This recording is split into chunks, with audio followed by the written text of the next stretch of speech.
Welcome to our second episode in our first series of Abaxoxi, the Storytellers, a podcast series aimed at telling the untold stories of African women leaders and changemakers. Abaxoxi is brought to you by the American Embassy and Womenomics Africa. The series is recorded at the premises of the American Corner, located at the Eskiam Patlela Community Library at Sammy Marks Square in Pretoria. The American Corner is a partnership between the City of Tshwane and the U.S. Embassy. My name is Lebo Biko, and I'm your host for this particular episode. And I am so delighted to introduce to you our very next guest, Nomso Kana. Welcome, Nomso. Hi, Lebu, and hi to your listeners, Abaxoxi. Welcome to our little corner here. Oh, it's a pleasure. It's so wonderful that you're here with us today. We're so excited to have this conversation with you. I don't feel intimidated, but I feel like it's just going to be one of those conversations where you're going to have epiphanies, one after another. Right now, what we need is coffee and scones. I'm telling you. Unlock. It's wonderful. A little bit about Nomso, but we're going to ask her to introduce herself just now. But Nomso Kana is a nuclear scientist by trade and working as an entrepreneur in the broadband infrastructure sector. I love that. I love it. She's founded a company called Sunshield Technologies. Did I get that right? That is correct. A broadband infrastructure solutions company that is designing connectivity networks and distributing passive fiber optic products. Oh, that is a lot. That is a lot. You're doing some important work, girl. It's a mouthful. It's a mouthful. Welcome, Nomso, once again. Thank you for taking the time to be with us. Awesome. You know, I think this morning when I was just waking up and just preparing for the day, this was the highlight. This was the exciting part. Oh, yay. So I know that as part of your bio that we'd received about you and in our conversations before, there's so much more to who you are than the sentence that I read just now in terms of introducing you. I know there's been many accolades, there's been many strides that you've been able to kind of reach over the last couple of years and in part of your career. But I think for us, the most important question that we ask our guests when they come in is to say, with everything that we've seen and written, that's been written about you, that's been said about you, how is it that you like to introduce yourself to people? So, you know, what is it that you want people to know about you? What do you highlight? How do you introduce yourself? In most cases, you know, the nuclear scientist part goes ahead. But when I get a chance to introduce myself, I start off to say that I'm a pioneer. And this goes back to immediately after I finished my honors in the sciences. I then decided that, yes, I want to venture into science. But one day I also want to be an HR director. I want to be in human resource. I want to be working with an engineering company. I want to be in IT. I want to do economics. I want to do social development. So all those things, I sort of bottled them together and I say, you know, I'm just a pioneer.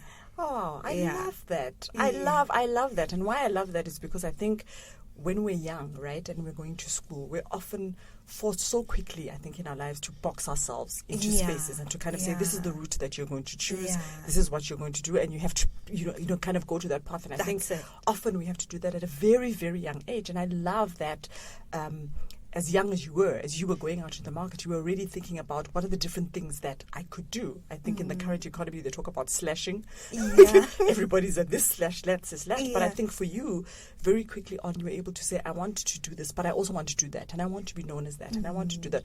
What inspired that? What got you to that space? Because many young people, I don't think they think like that, at least when we were starting to go to school. Right. So quite a few people inspired me, but yes, my parents wanted me to stick into the sciences, right? Stick into STEM and find a career there and just excel, being an expert. Yeah. But, you know, being exposed now, reading and sometimes just reading quite a lot of interviews of black women. I once read Dr. Phumzile Mlambo Ngcuka's interview. Yes. And I think at that time, let me just date back in my memory, that was 2006. She was stepping in or already in the deputy president role. Yes. And I thought, what? This woman was a teacher and now became an IT. She studied IT, went deeper into education, went into politics. And I thought, how do you then even just integrate those? Then I thought, you know what, maybe perhaps when I am a director, and also there were influences that, if you're going to be a physicist, you will not get paid. And I thought, okay, then, I need money. I want money. So I've got to think about all of these things. I need to put together things that will get me money. Yeah, so those were the multiple influences around that. That is such a wonderful, wonderful story. And I think it goes to, I suppose, just the testament of the importance of role modeling, right? Yeah. And I think for young black children, particularly for young girl children, but even our boys, I think, the importance of being able to see that which you could become. Yeah. And often in an environment we don't get to do that. Was there anybody else in your life that kind of, role modeled that for you? I mean, not at all. Not at all. I think being in the rural areas, so that is quite limited. In fact, once you start to excel as a student, you have the pressure now to be a role model to those that are watching you. So at that time, there wasn't any. But for an etiquette, an ethic, obviously our parents come in to say, okay, we're modeling this for you. If you work, you're in school, this is how you should apply ethics in your life and principles. I think that's an amazing story for people to learn about. I love the fact that you talked about the fact that you're a pioneer. I love that's how you want to introduce yourself when you talk to people. I think often when we do introduce ourselves, our businesses go first. The things that we kind of do and achieve go first. What is the most shared story about you? Because I want to now juxtapose how you introduce yourself and what story it is that you share about yourself to people, and the story that is being told about you and about your business in the market. What is that kind of story? And why do you think that is so? If there's a difference between you being the pioneer and you introducing yourself in a particular way, and the story that is being told about you in the market, Right, and that is one of the observed phenomena I've seen also in my life is, as much as I do technical work, my passion projects are the most shared stories. Sure. And also, being stored in various internet media facilities. So if I were to wear my my flexing hat and say, Google me. As we should, right? As we do. We all do. Every time I meet somebody, I Google them. If I can't find you, I think there's a problem. So if I wear that flexing hat and I say, Google me, you're just going to see stories of my passion projects. The Taungana Africa work that we do in the SADC of inspiring and getting girls that excel in maths and science, exposing them to careers in STEM, and then asking them, requesting them, and also just, imploring them to apply sciences in their communities. So this actually grows into their analytical and critical thinking. And so I've received quite a number of awards on that. So you will see stories of that. You see stories of even further social responsibilities. I'm part of an NGO, nonprofit organization that deals with gender equality, gender-based violence, ending child marriage. So those stories, they just go ahead, and they are the most publicized, and also they are the most that are seen. So if someone meets me and say, "Oh, Nomso, I've seen you, you received the Ubuntu Award on social responsibility for the continent," that will just, preside over any other conversation, because before I could say, hey, I've worked in a reactor and I did this and this. So those are the stories, and at some point people then would mistaken me to say, you're more leaned on the social entrepreneurship side than on the technical side, which is just another story, I don't know, for another day, or when they bring coffee here. And the scones. And the scones. So I'm getting from you that, and tell me if I'm reading it right or incorrectly, but the stories that people get to hear about you are more on the social elements that you kind of work on and spend a lot of time on, and not so much on actually the commercial elements of stuff, which is really your business. Am I sensing that there's a discomfort around that, a concern around that? Are you wishing that it was different? That is correct. And I came to realize in 2020 that, I need to strike a balance, because I was getting quite uncomfortable. And there was a time I actually realized this when I got a text from a friend of mine in Canada, who then said, hey, a certain organization, a big automotive organization, their foundation is looking for a country director in South Africa. Do you mind applying? Because I spoke about you to these guys in the board. Like, okay. And then I Googled the place. So I don't want to mention it. So I Googled it and I found out, they want someone who's going to run their social responsibilities projects across the SADC. Yes. And I thought, I could just even be a CEO of this organization. Yes. I mean, it's that those beautiful 4x4s and SUVs. The name starts with an F. Okay. Okay. Yeah. Then I thought, okay. But at that time, I thought, you know what, I'm in the middle of a project. Sure. Let me just put this on pause. I'm sure they have someone in mind, but I appreciate that you spoke to me about that. So it then dawned to me that, this is what people know me for.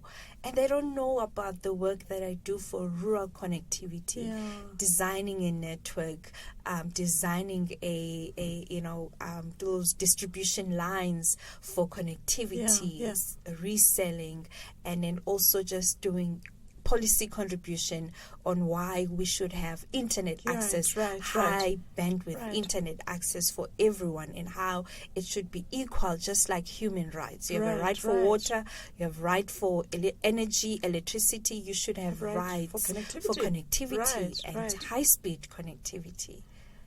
Sure. I think you raise such a, I think for many of us that are in social development in some area, right? I think we find ourselves potentially with that kind of conflict, right? Where you're a professional, you're a skilled person in a particular kind of space, and there's that element of yourself which is commercial that you want people to engage with. And I think when we start working in spaces where there's a lot of development that needs to go through, right, in order for your commercial side of yourself to make sense, we tend to then start working in other parts of the value chain to kind of make it happen, right? Right. And then because you're appreciating that, for me to be able to thrive in this space, I need to kind of till the soil and make the soil a bit more fertile, which means I've got to get into spaces where I'm actually developing rather than just working. How do you reckon with that? How have you reconciled with that? And are you finding a way to balance the two? How are you? So I actually have found a way, and I thought about it when I started then to look for a coach. Yeah. And then I thought, okay, no, this is now a point, a gap in my life that I would need someone to help me tie this together. Yeah. Yes, I have built quite a number of places where I can say, if you mention my name, for example, in Zambia, in the Northern Copper Belt, in a certain village, they'll say, oh, we know this girl. She once came here, spoke about sciences and whatnot, and wants to teach our girls to be like her, da-da-da. Then if I then want to build a network for that village, then I need to use that social capital to feed into the commercial capital. And, then I said, what, I just don't have the know-how. Maybe let me find a coach who can sort of, detangle me And after detangling me, then I'm able to tie these things together, because I've come to realize that I do have a competence of integrating. If it's knowledge sitting here and the knowledge sitting there, tying them together to produce something that is a hybrid. I've come to know that. But now for this part, for my life, it's a bit tricky and I need help on it. What do you mean detangle? I'm interested in how things that people have been entangled and all sorts of things. What do you mean detangle? So you know how sometimes your afro would squish together, and so I would believe that I have these ideas and ways of doing things, but they just all tangled together, and I just need someone to come and moisturize and then pull one by one and say, Nomso, this is this, put it here, this is this, oh, tell me about this, put it here, and then, okay, this is how you can put these things together and just make one big strategic move. About Nomso. Yeah, and then they will all make sense. You'll feed into the social capital. Yes. You'll also be able to thrive in the commercial capital. How are you finding the time that you spend between the two? Is one taking more time than the other? Do you wish it differently? Do you... So I find it quite... The commercial one lead the other, the commercial one takes time. Okay, it does take time, and on the social one, so I've built quite a number. I've met a number of amazing women. Yeah. On the social one, you'll be in this network, the Inspiring 50. You'll be in that network, and then also the Tech Women Network, which the U.S. Embassy selected us to be part of that program in 2013. So I've met friends whom I can work with, collaborate. So the social capital, in these few years, I've come to sort of find people that can assist, co-lead, friends that can come in. They share the same passion. They can come in and help in certain areas, and I can take a back seat because now we have sort of grown into that point of moving away from the initial phases. When you start an enterprise, the first phases, the first years are quite crucial. So you have to be hands-on in being involved. So on the social one, I think these days there's a sort of a back seat that I've taken, and there's more time spent on the commercial side, the business. So let's talk a bit about your business, right? Because I think part of the reason that we found your profile particularly interesting as the pioneer that you are is that you're working in spaces that not very many women, unfortunately still in 2022, so many years after Beijing, etc., that women are not very prevalent, right, and role modeling in that space. I'm very excited. When I go back home, I'm going to tell my children that I saw a nuclear scientist. This is what she looks like this, right? Which is very important. But you're in the space that not very many people are in, right? So let's talk about your business. What is your business about? More importantly, what does it solve for, right? What does it enable for people, and for whom actually particularly? Right. Sunshield 84 Technologies, it came about while I was still working in the reactor. And while working in the reactor, it's a big campus, Pelindaba, here in Pretoria. Yes. It's a big campus. You have to walk from one area to another, to a certain lab. For example, you want to go through some results with fellow scientists and things like that. And one thing I've realized is that in 2011, I was still in the reactor. So there was still a whole lot of copper theft in the country, which we still have that problem. And our internet infrastructure, the foundational infrastructure, was sitting on Cat 6, Cat 7. I'm throwing some names there to your face. Gonna have to Google. And then so now it's being extracted out of the last mile networks, and in certain areas you get very low speeds. And then I started investigating that we are in a prominent lab and we do quite a big research, And at the same time, we facilitate, we purify radioisotopes that are being used for chemotherapy treatments. South Africa is number 3 in the world in producing iodine 131, molybdenum, and all these that are used for certain cancer treatments, right? And we export to China, the US, beautiful bilateral relations. Right. But we're in a campus that has very low bandwidth. And, some things, they just need to be of privilege. You need to have, absolutely great speeds. I hear at NASA, sometimes they're sitting at 1 gigabytes per second. I'm like, my word, that is a really? beautiful place to work in.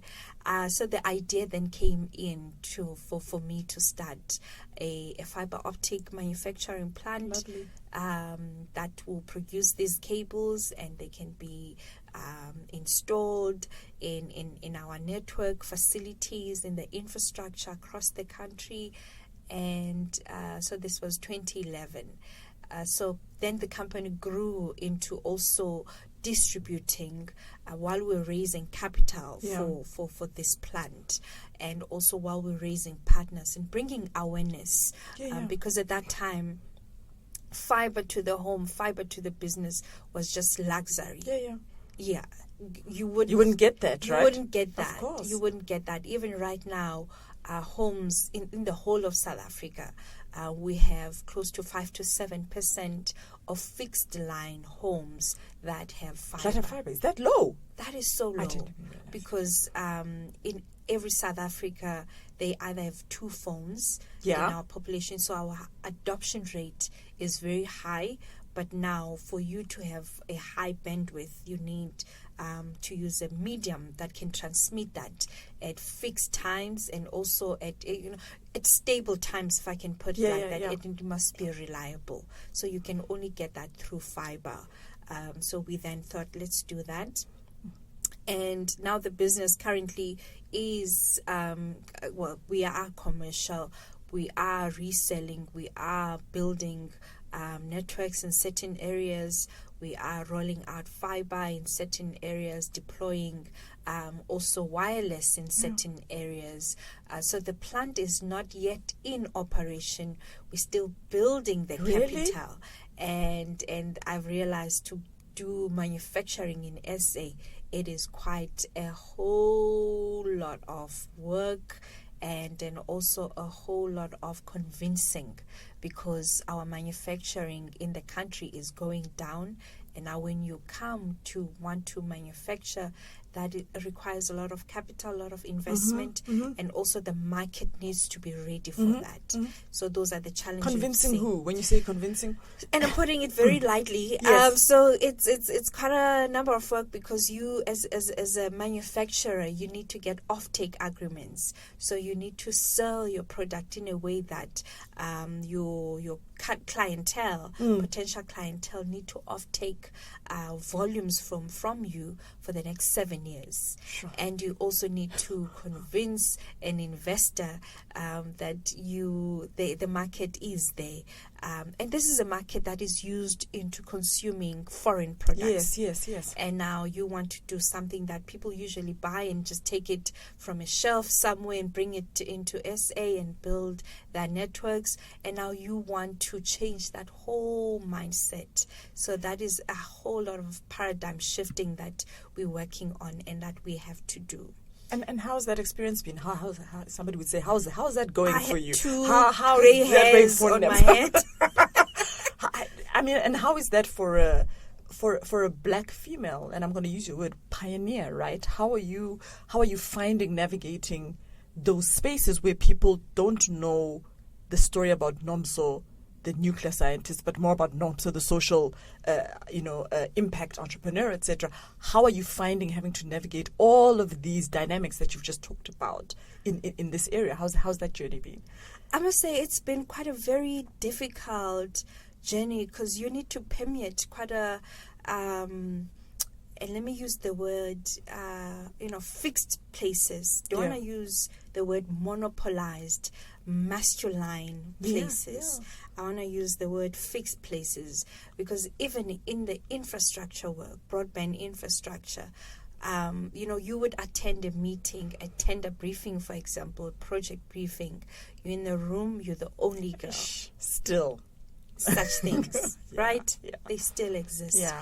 And now you have to go and pitch for your business. You're looking for a certain amount to start the very first phase and get the product into the market, get your MVP into the market.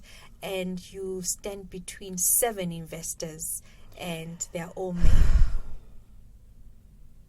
When you walked in, number one, the receptionist thought, okay, where's the rest of the team?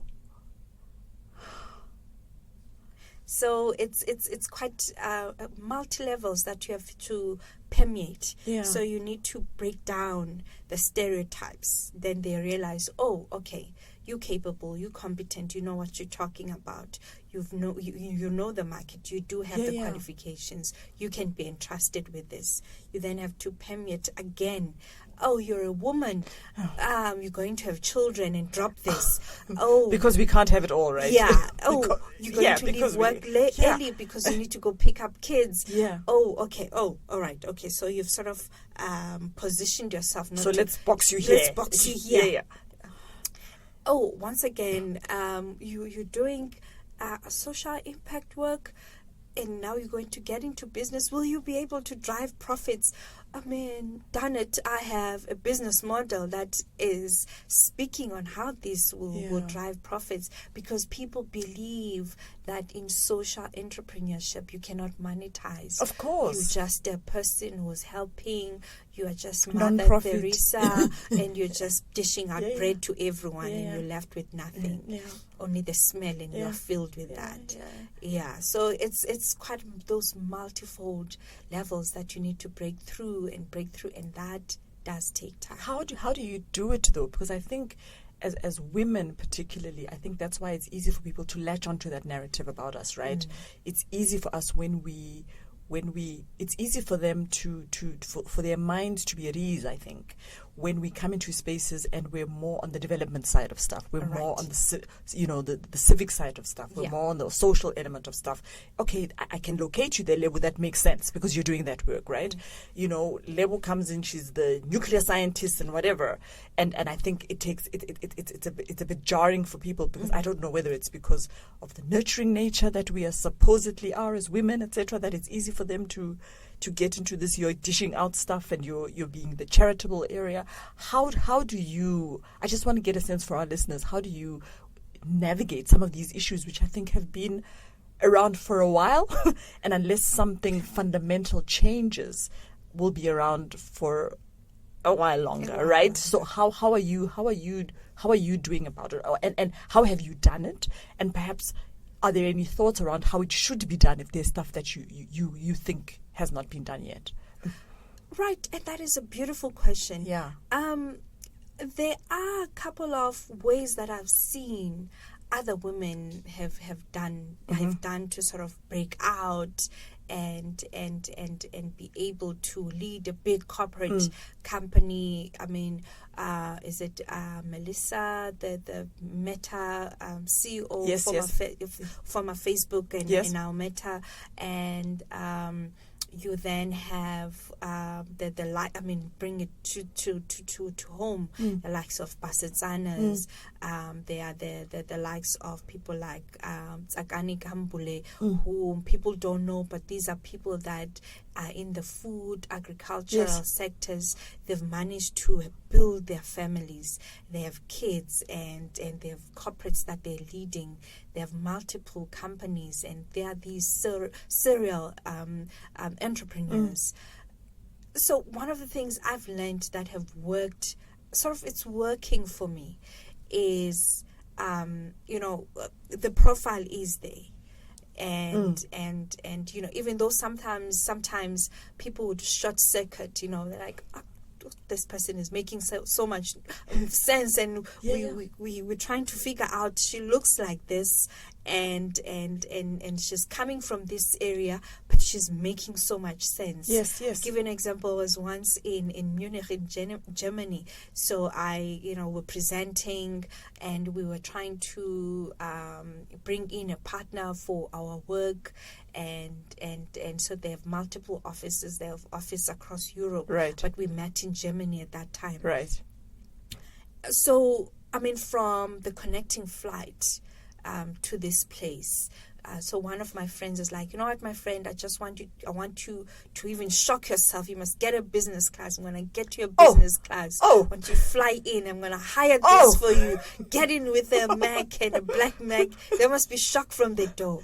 And so while I was on flight in this business class, so it's, all gentlemen, and it's all testosterone, and it's all very deep voice and baritone, fine. And I get into the meeting. I then remember two faces that I saw in the plane. Right. And, also they're recognizing me. Maybe they're not making any collection, like, what did I see this face? Yes. And then I started presenting. So it's like, so they say, okay, we have an hour for your presentation, but we're then going to have another hour for us to discuss. We're here the whole day. And so I presented, went through the slides. It took me 15 minutes or 10 minutes. Yeah. And I could just see, there's, those crickets. The faces are like, but we're not reconciling the person in front of us and what is coming out of her mouth. The content, yes, and what they want to establish, and how they've studied even our own environment, and how they are making all these links and integrating all of this. And this was just on broadband infrastructure and the usage of really bringing the unconnected to the connected level, and how they will drive economy. Right. So you look at the micro, the macro, and then you just do all of that techno-economic analysis. And they're like... Even my head is spinning. Yes. So the chairperson of this company then said, right, Miss Kana, please. No, I don't have a doctorate yet. And Miss Kana, would you kindly just give us a few moments once again? Go through slides, whatever to whatever, so that we can just re-understand. Because right now, I can look at my colleagues, they're blown away, and then said something in German, and then they laughed, like most of them, just go through all of that and just make us understand these few steps. And then I did that, and then we had tea. So one of them came and said, I've been to Africa, and South Africa, and I've never encountered such, I must be honest. For us, we thought you are coming in with a team, and you are just coming in with people that would assist. Because yes, we did do due diligence to look at what you've done, who are you, and that. But now when you came and what you've done, we're just... I want to take off my socks because I'm in a state of shock. But, the meeting went well. And so I do realize that there is a balance that one needs to strike. And also there is that element that you still need to push into these places and spaces, and you still need to build that name, build the not just your own name, but you build the credibility of African black women. I love that. I love that, right? And I love what I love about what you're talking about. I think is it's unfortunate, but it's the reality, right? Around the spaces that as women. And as black women particularly, when we get into spaces, there's still I don't like to use the word burden, but we carry so many people with us on our shoulders still, right? When you come into those spaces and how you perform in these spaces still, unfortunately, because Nomso is still seen as a representing a grouping of people, right? Like a homogeneous group rather than Nomso on their own. So we need to kind of work on that still. But you still are representing a group of black women, right? And how you I don't want to say behave, but how you perform in those spaces and how people experience you either opens up or locks the door for those behind you, right? And I think it's still in that space where we're still there. Yeah. In 2022. Right. And one of my my mentor then said to me, and this was right back in the days while I was still doing my honors, said, you know, as a black person, you start from -1 or even -10, and you then have to work your way up until you get to the level where there's 0, and then you still have to work your way up. And she told me, you need to get that into your mind, because there is no space that will just be open for you. There is no one who will just willingly accept you until they have seen that you meet their own standards, which they've derived from the rubbish dust or wherever. And also you still need to understand that there's a few that will get there.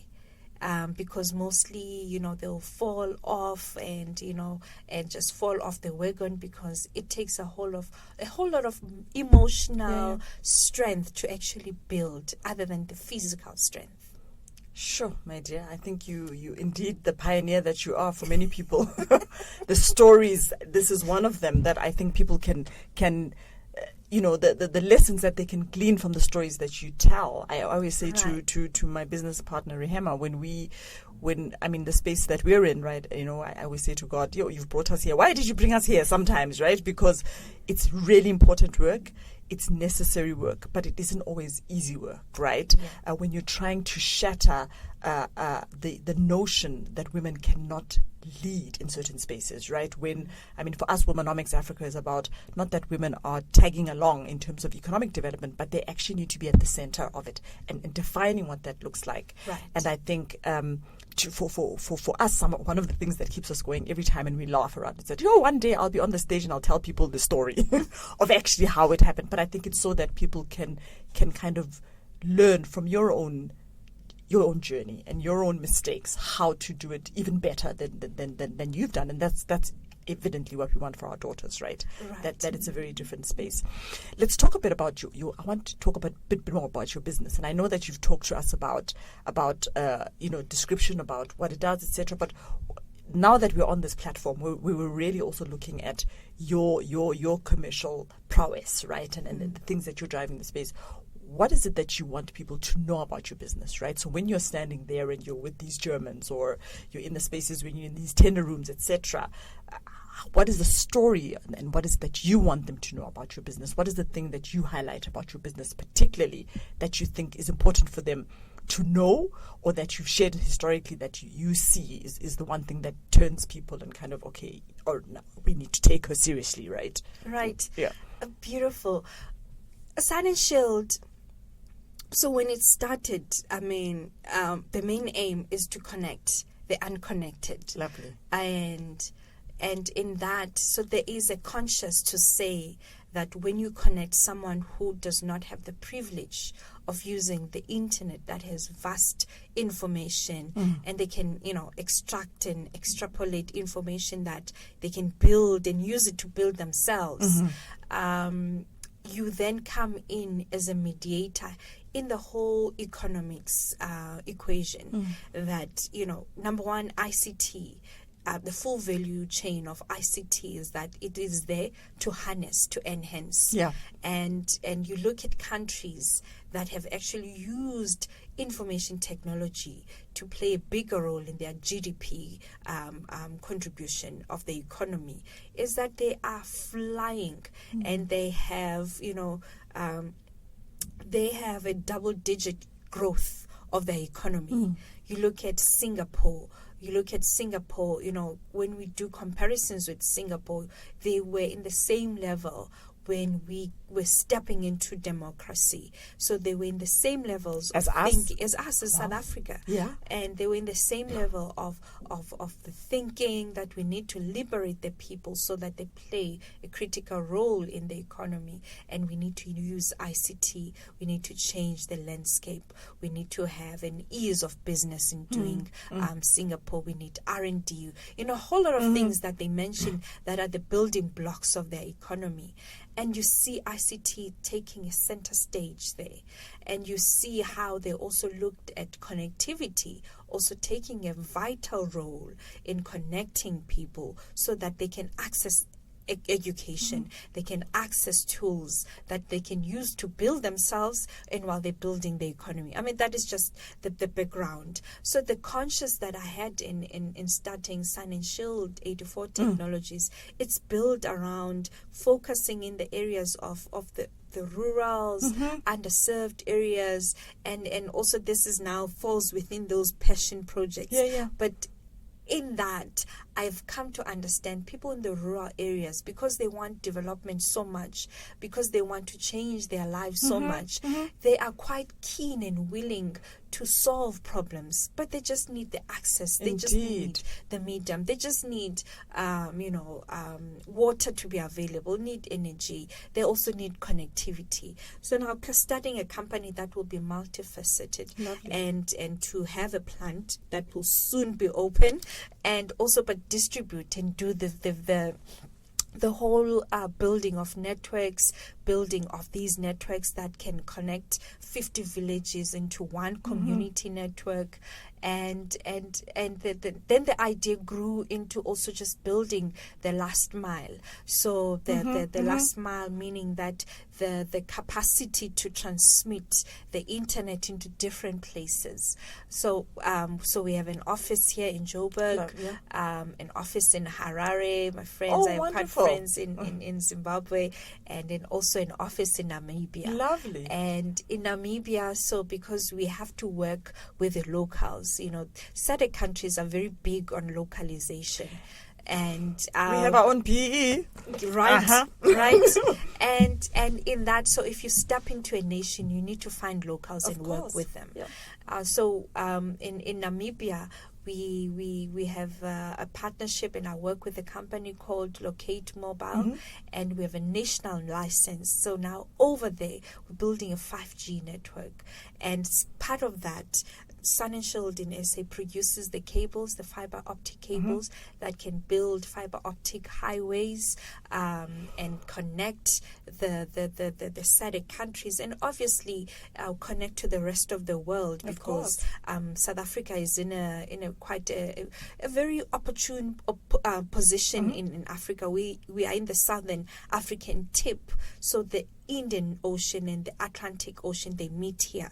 We have cables that are coming from the west, cables coming from the east. So all that traffic then comes and exchanges and terminates here. Wow. So now we want to ensure that even our own traffic within the SADC moves around the whole continent.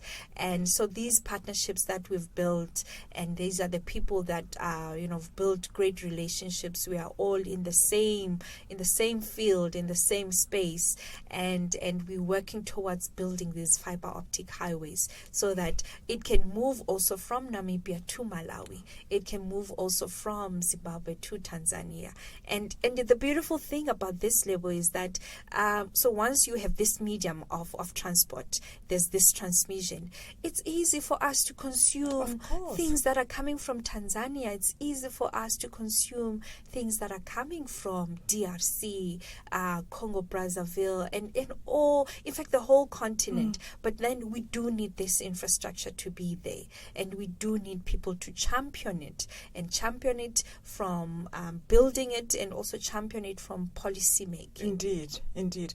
I love what you're saying, and it speaks to my heart. I mean, I can feel my goosebumps going, because part of the premise of the work that we do is really around for us particularly is around women doing business across the continent, beyond their own spaces, right? And our premise, I don't know whether your partners are male or female, but our premise is that when women do business with each other across different countries, it's even more exponential. And so it's about saying, how do we connect them? And we talk about economic highways where money is flowing and stuff. So as you're talking about it, I'm visualizing it. I'm visualizing this map and stuff going through. So I'm so excited, because we know that infrastructure is such an important part of making this continent work, right? And now that we've got the Africa Continental Free Trade Area, which at least at a policy level has got commitment from people to kind of make things happen. Now it's really about saying, how do we make sure that it happens on the ground? And of course, infrastructure becomes very important. In your view, how far are we from this vision of this interconnected African trade, firing on all cylinders kind of continent, which we believe the power is at? I think it's going ahead. His Excellency Wamkele is really driving that, and he has the right. I want to say the right thing to say with the right people. Right. Because what, on the policy apex point of view, is that they want to combine big businesses, people that own these big businesses, to actually be part of it, and not only politicians. Of course, you can't, because the businesses are what's going to make it happen, right? Exactly. Policy is one thing, but it's us doing business with each other that actually brings this thing to life. Exactly. Right. Yeah. And there were some updates where these prominent billionaires in Africa also signed in to say, we are accepting this. It's really going to bring this 30 trillion capital that Africa needs. And it was only then that politicians said, oh, yes. If they say yes, we're there. We say yes also. We are also there. We're there. Yeah. But I think for now it's still driven there. But on the ground, I think small businesses are ready for it. Yeah. Small businesses are ready to actually trade. If we can see how how we embraced the Kente fabric. Yes. Or how Shweshwe is embraced fabric. And also how we've embraced the different beadwork, furniture, art coming from Africa. And also, there are these, there's this fish that is particularly done in Mombasa in Kenya. Yes. I'm like, if someone were to do this for me, they would have such a great market, because South Africans love seafood, right? Yes. So it's those things that I know on the ground businesses are ready, but it's just now that the top part needs to collide very quickly with the bottom part, and from there, the African trade agreement will just fly. It'll just fly, and I think for me it's really about just building. I mean, we have a vision about living in an Africa where it's where it's at. It's all the potential has been unlocked. I think we've been for years now, decades, we've been this part of the world that has always been, has got great potential. There's nothing about being told you've got great potential, but you never quite arrive. Right. Right. You've got, exactly. and I think it's really lovely to be in a space that this continent really does arrive, and really is the powerhouse that the world actually knows it is, but we ourselves have not really unlocked what is necessary to make it happen. It might be long after we're dead, but if the journey to there is quite clear. I think it makes it work. What's your proudest moment in your work? Proudest moment in my work has to be the day the first time I got an award from the Stanford University. Oh, lovely. For the social entrepreneurship work on how we're using digital infrastructure for Taungana Africa, and also in the SEDEC and ensuring girls remain retained in STEM. And at that time, the award came at the same time I went for my test results.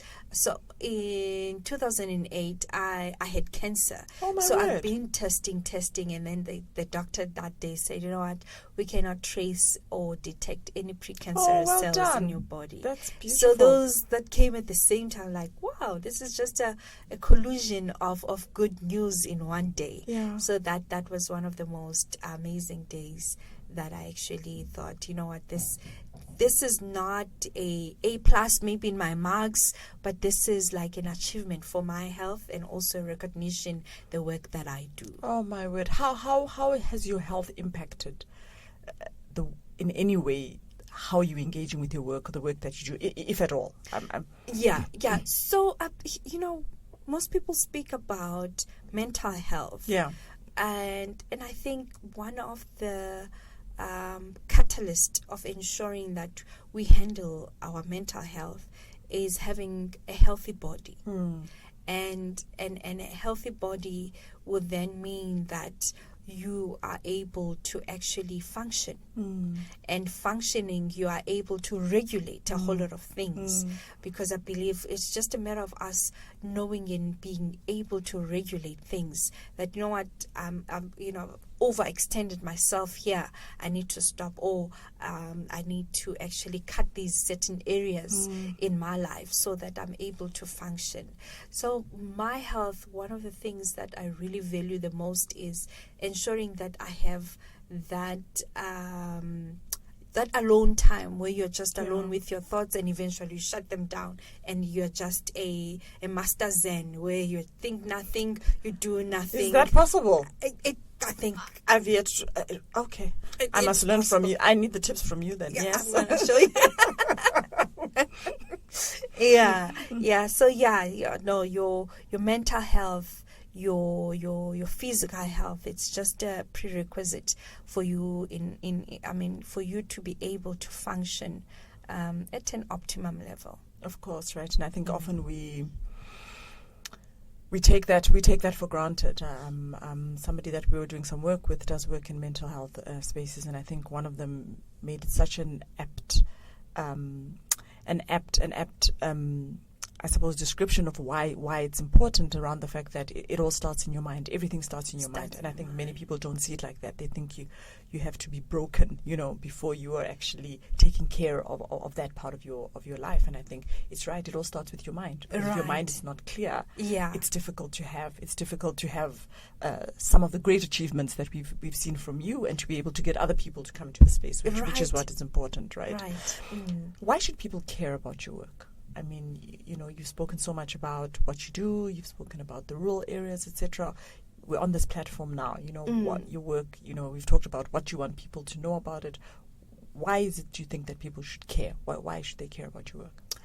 I think people should care about this work because if we were to project the lack of it the next 30 years, it means that we will still be in the underdevelopment state. I know we are in it's a debate, is South Africa or the SADC underdeveloped or developed, but when you really look at what's on the ground and also the kind of development we have, we are actually underdeveloped. We don't have trains that will take you from here straight into Windhoek or Swakopmund. But if you go to Europe, you take a train from Italy to France. To another country. So true.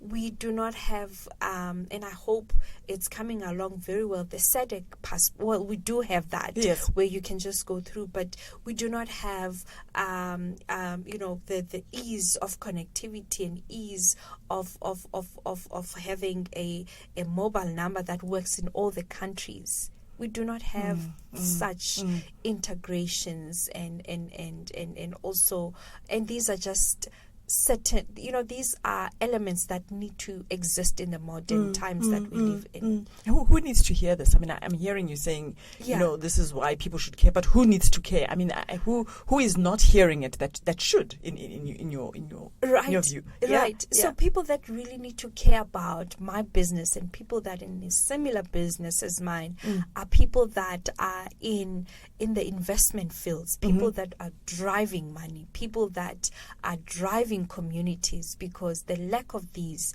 the next 10 years, 15, 30 years, we will find nations that are just underdeveloped, and we'll find nations that are, that can easily be occupied. Don't want to use the word colonized, but easily be occupied and once again be filled by foreign products. And people that need to hear this are decision makers, are policy makers, to say we really need to integrate the work that is done by pioneers on the ground, by women, Nomsos. women that are owning businesses, to say, let's hear them, because they play that crucial role in actually developing. And why are they society. not hearing these? When you say, Well, most don't care, don't know, don't care, and it's because people live in their narrow worlds. What works for them works for them. They don't want any disturbances, and at some point, our stories are not out there.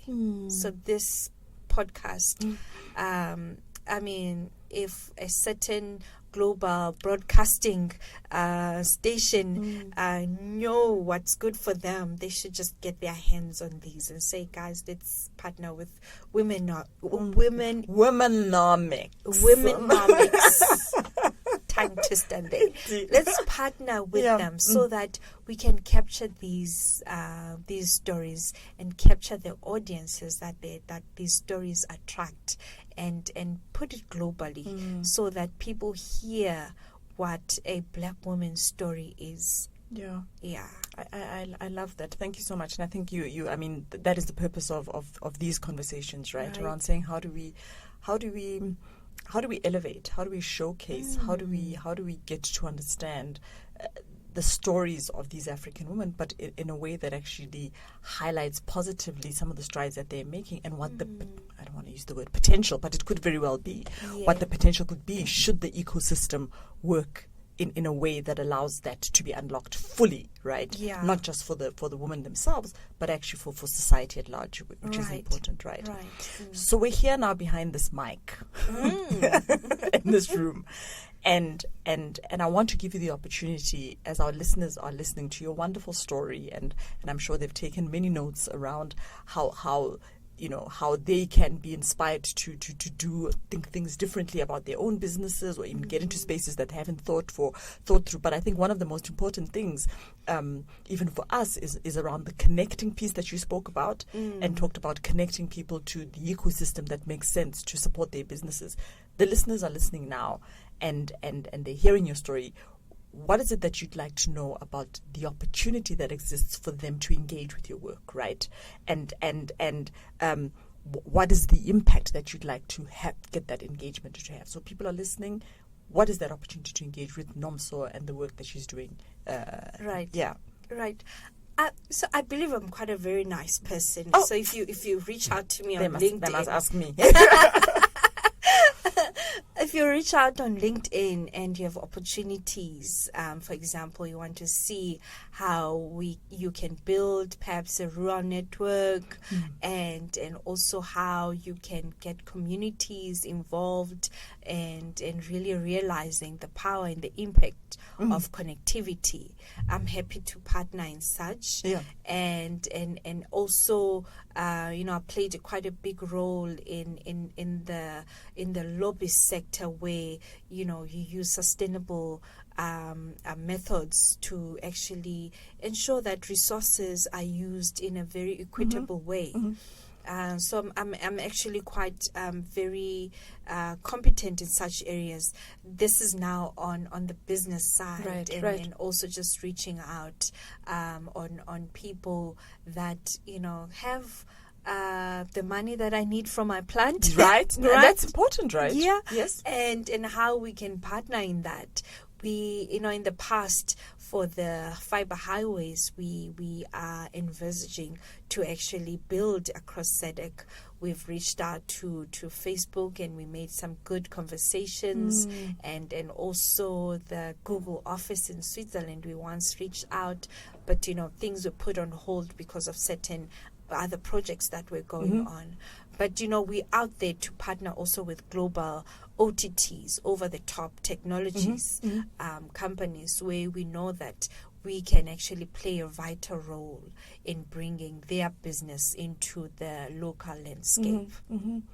That's wonderful, right? I love the the largeness of your thinking and how you're thinking about not just, thinking about the local space, but actually how the global space can engage with you and what those partnerships can look like. And I'm hoping that as people are listening to this podcast, where this podcast lands, that people can actually engage and hopefully, based on what you've said right now, there's an opportunity for somebody to pick up the phone and say, listen, Nomso, I want to work with you in this particular way, right? And hopefully that can happen, which would be wonderful to see. That would be wonderful. All right, as we wrap up our wonderful conversation, which I think has been very, very insightful so far, I want you to just take a reflection. We've kind of spoken a lot about what you've done, what achievements you've had, both in terms of the social space, in terms of your business space, some of the inspirations that you've had yourself, what's impacted the work. We've spoken about your health, etc. And I think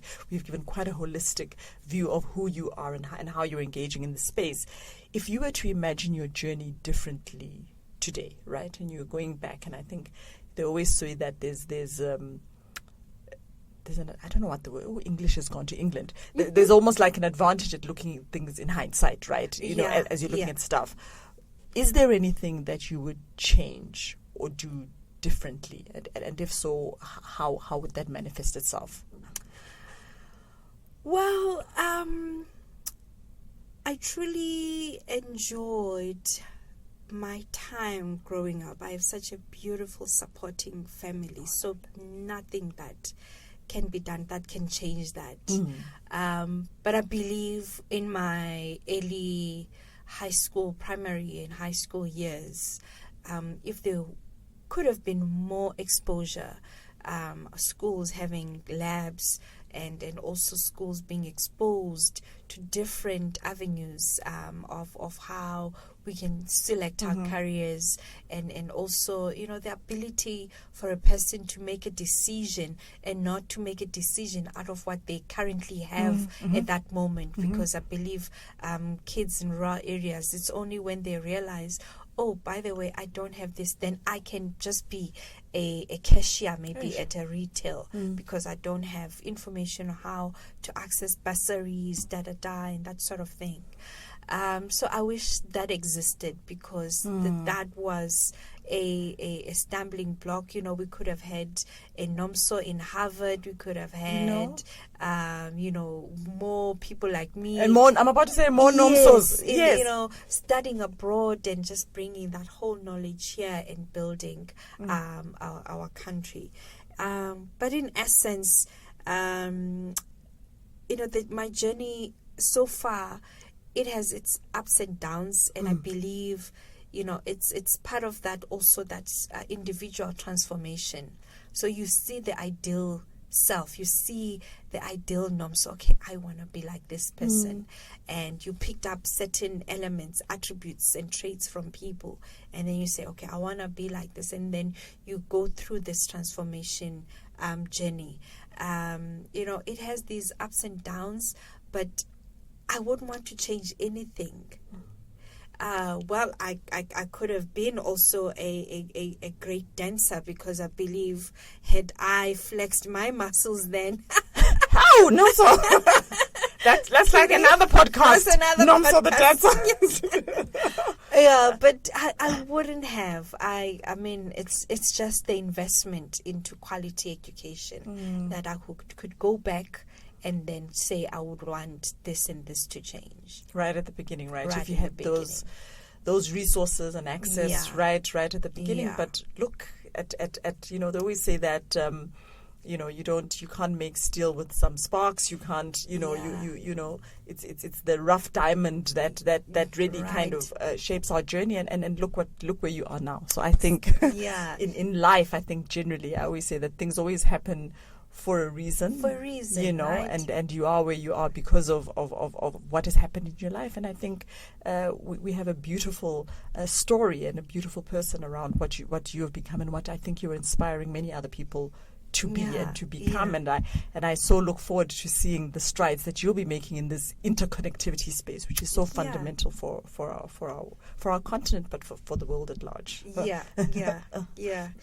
No, man, it's really something amazing that I'm seeing unfold, and also to connect with people as the cream on top. Oh, wonderful.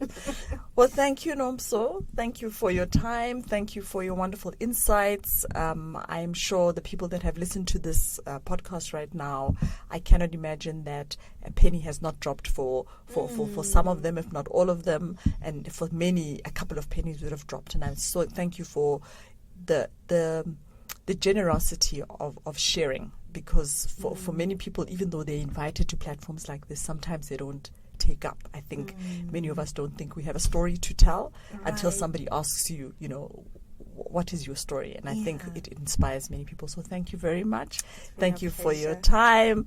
Thank you for what you've shared with us. And I think it will be a wonderful, wonderful, wonderful story for people to hear. So thank you very much. And thank you for everybody for joining us for the second episode of Abaxoxi with Nomso Kana. Look out for our next episode soon. Thank you. Thank you.